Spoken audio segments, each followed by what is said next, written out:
All right, I'm very, very excited about this video. Bridget Gabriel's probably best moment ever. So a Muslim student asks her a question and she answers it incredibly. Check it out. Assalamu alaikum. Peace to you all. My name is Saba Ahmed. I'm a law student at American University. I am here to ask you a simple question. I know that we portray Islam and all Muslims as bad, but there's 1.8 billion Muslim followers of Islam. We have 8 million plus Muslim Americans in this country, and I don't see them represented here. But my question is, how can we fight an ideological war with weapons? How can we ever end this war? The jihadist ideology that you talk about, it's an ideology.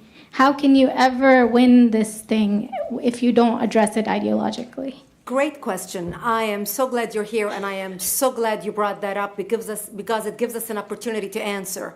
What I find so amazing is since the beginning of this panel, which we are here about Benghazi attack against our people, not one person mentioned Muslims. We are here against Islam, or we're launching war against Muslims. We are here to discuss how 4 Americans died and what our government is doing.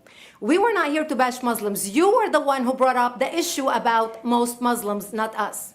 And since you brought it up, allow me to elaborate with my answer.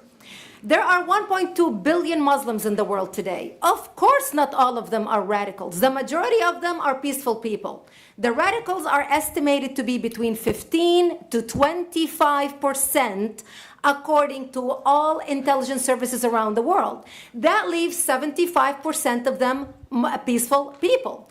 But when you look at 15 to 25% of the world Muslim population, you're looking at 180 million to 300 million people dedicated to the destruction of Western civilization.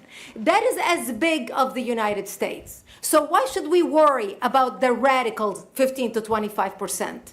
Because it is the radicals that kill. Because it is the radicals that behead and massacre. When you look throughout history, when you look at all the lessons of history, most Germans were peaceful. Yet the Nazis drove the agenda. And as a result, 60 million people died.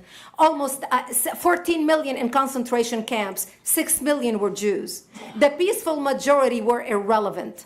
When you look at Russia, most Russians were peaceful as well. Yet the Russians were able to kill 20 million people. The peaceful majority were irrelevant. When you look at China, for example, most Chinese were peaceful as well. Yet the Chinese were able to kill 70 million people. The peaceful majority were irrelevant. When you look at Japan prior to World War II, most Japanese were peaceful as well. Yet Japan was able to butcher its way across Southeast Asia, killing 12 million people, mostly killed with bayonets and shovels. The peaceful majority were irrelevant. On September 11th in the United States, we had 2.3 million Arab Muslims living in the United States. It took 19 hijackers, 19 radicals to bring America down to its knees, destroy the World Trade Center, attack the Pentagon, and kill almost 3,000 Americans that day. The peaceful majority were irrelevant. So for all our powers of reasons and us talking about moderate and peaceful Muslims, I'm glad you're here. But where are the others speaking out? And since you are the only Muslim representative,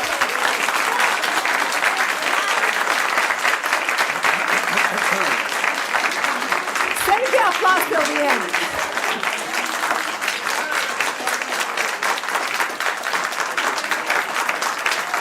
Thank you.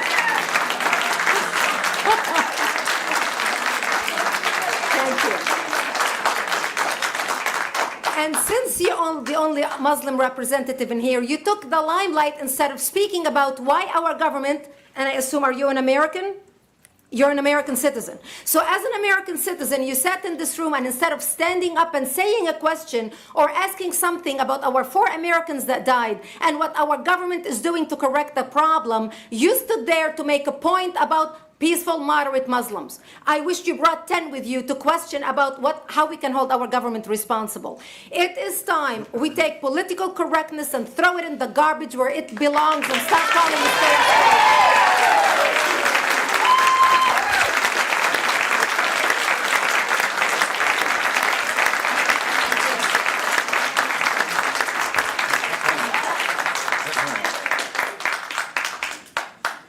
And there will be refreshments afterward. Did you want to respond to the? I think we're out of Yeah, I can't follow that. you had a follow-up that you'd. You go ahead. Go ahead. Comment. Thank you for your responses. And I do really hope that other Muslims will start showing up at these conservative forums. But, you know, as a peaceful American Muslim, I would like to think that I'm not that irrelevant. I'm just as much an American, and I'm very deeply saddened about the lives that were lost in Libya. And I hope that we will find justice for their families. But I don't think that this war can ever be won by just the military. You have to address them. You have to bring Muslims to the table to address this. I think So everyone thank you. agrees that it can't be won Everybody just agrees with militarily, and I think that everyone has said that. You tell me who the head of the Muslim peace movement is? I guess it's me right now, so thank you. Wow. Brilliant by Bridget Gabriel. That was probably one of her best moments. One, example after the other. Again, she's not prejudiced towards Muslims. She's just being real and stating the facts on the ground. And yes, if a 25% or 15% or even 10% of Muslims are radical and we don't address it as a threat, that's millions of people that are dedicated to the end of Western civilization. And that's a big, big problem. For more, subscribe to this channel, Jewish Uncensored. And thank you for watching. We'll continue to bring you these videos if you go to buymeacoffee.com/JewishUncensored and you support us there. Shalom.